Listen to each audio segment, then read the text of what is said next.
Titulaire d'un doctorat avec la mention très honorable, il vend des beignets à l'entrée de l'université de Tian. C'est l'histoire émouvante de Nathan Goyep. Après avoir terminé ses études, il s'est heurté à l'impossibilité d'intégrer la fonction publique malgré de nombreuses tentatives pour mettre son expertise au service du développement du pays. Face à cette situation, il a dû se tourner vers le secteur informel pour subvenir à ses besoins. Il raconte son histoire dans ce grand reportage. Les amis, vous allez voir que l'école nous prend parfois du temps. Moi, je vais vous laisser regarder cette vidéo jusqu'à la fin, comme ça vous allez faire votre propre analyse. On est nombreux qui ont cru que non, l'école pouvait rendre quelqu'un riche et avec beaucoup de diplômes, vous allez avoir tout de ce monde.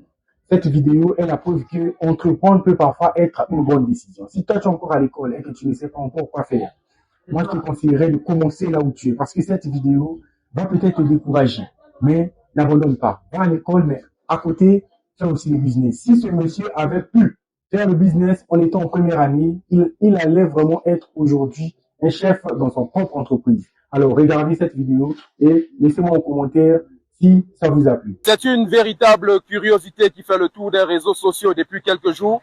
L'histoire de ce jeune Camerounais titulaire d'un doctorat mais qui fait dans la vente de beignets haricots.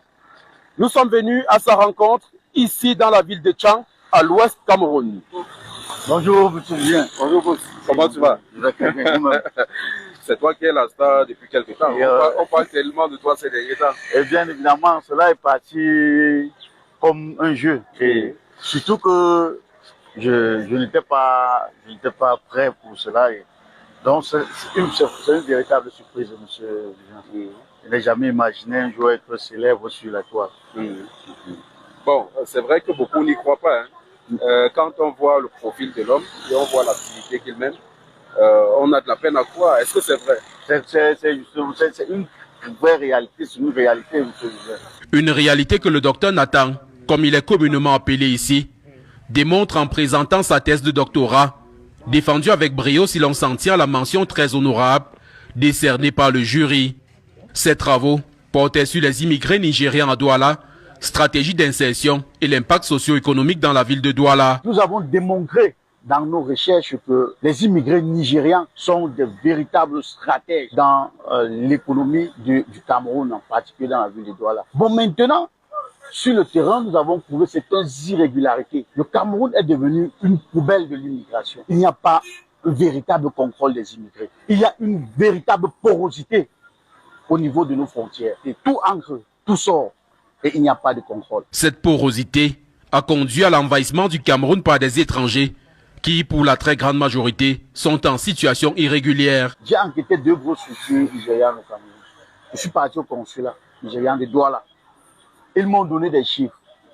Les Nigérians ils sont très bien organisés. Hein. Ils sont très bien organisés parce qu'il y a une autre association, l'Union nigériane, qui balaie presque toutes les associations nigérianes présentes au Cameroun.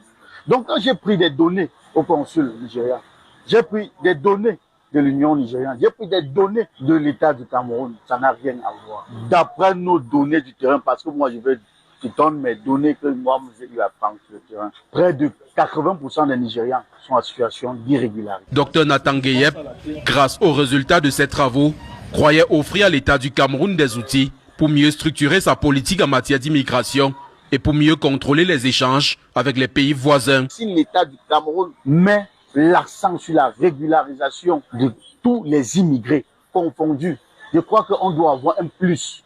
La contrefaçon doit baisser, l'insécurité doit être combattue. Il est bien de rappeler que l'État du Cameroun ne regarde pas vraiment les différents travaux des étudiants. Ces travaux-ci, que nous rédigeons avec beaucoup de labeur, avec beaucoup de souffrance, après ils deviennent juste des papiers d'échou dans les bibliothèques des universités. Il n'y a pas que les travaux des chercheurs qui sont abandonnés, leurs auteurs aussi. Dr Nathan, devenu vendeur de beignets, après plus de 25 ans d'études, en est l'illustration parfaite. Moi, deux boîtes de yaourt 150. J'ai fait cette activité parce que je n'ai pas trouvé mieux. De tous les concours qu'il a présentés et les recrutements pour lesquels il a postulé, aucun ne lui a souri. J'ai fait l'école normale en 2014 après l'obtention de ma licence. J'avais réussi à l'écrire, mais l'oral, je n'ai pas pu avoir l'oral. C'était à l'école normale de Marois. Et après cela, 2015-2016, j'ai fait aussi le concours de l'ENAM, administrateur des affaires sociales. Jusque-là, rien. Pas plus tard que le dernier recrutement des docteurs, j'ai aussi essayé avec la pression de la famille.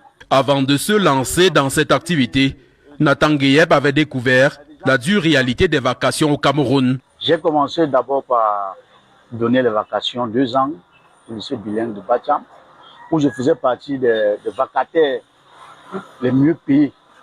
J'avais 50 000 francs, vu le transport, les dépenses et tout, je pouvais me retrouver avec 15 000 francs par mois. J'ai essayé cela 2 ans. Malgré sa situation qui suscite bien de curiosité, Dr Nathan se sent même mieux loti que nombre de ses camarades. D'autres sont même dans des chantiers. J'ai vu même un témoignage d'un grand opérateur économique qui disait même qu'il a employé 2 docteurs d'autres étaient des techniciens de surface dans son entreprise. D'autres qui font la moto, d'autres qui font qui sont des vendeurs à la sauvette. Je peux dire presque 80% de mes promotionnaires se trouvent en même situation. Hein.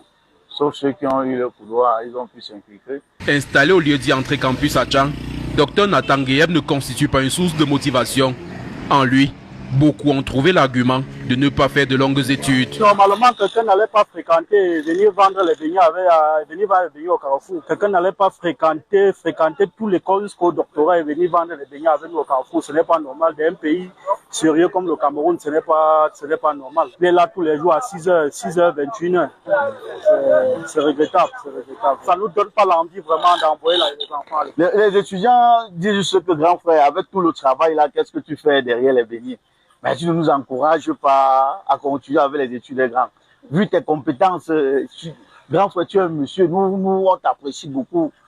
Mais je leur dis juste que le plus important, c'est d'avoir ça. C'est d'avoir d'abord ce document-là, peu importe les situations que vous traversez. S'il y a la possibilité de fréquenter, les choses vont changer.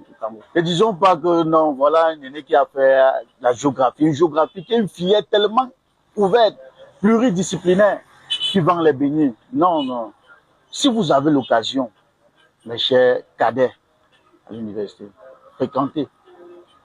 Il y a beaucoup de bonnes choses qui vont se passer dans des années à venir. Parmi ses clients, certains, au-delà d'être attirés par la qualité de ses produits, veulent simplement l'encourager. Moi, je suis un étranger, je suis un Tchadien, mais moi également, je fais dans la géographie, ce n'était pas facile, mais il était docteur, mais il préfère vendre cela. Je voulais l'aider vraiment avec tout ce qu'il fait, parce que déjà là, c'est un père de famille, il a besoin de nous aider comme ça pour faire survivre sa famille. C'est le quotidien de plusieurs personnes. Donc son histoire d'abord elle est captivante et en tant qu'étudiant ça nous interpelle aussi. Ce qui constituait pour Nathan Gueyeb un moyen pour financer ses études est devenu aujourd'hui son activité principale. Nous sommes à la fin de cette vidéo. Abonnez-vous, partagez la vidéo pour montrer à d'autres personnes que l'école ne nous garantit pas toujours la réussite. C'était Jean Moussina.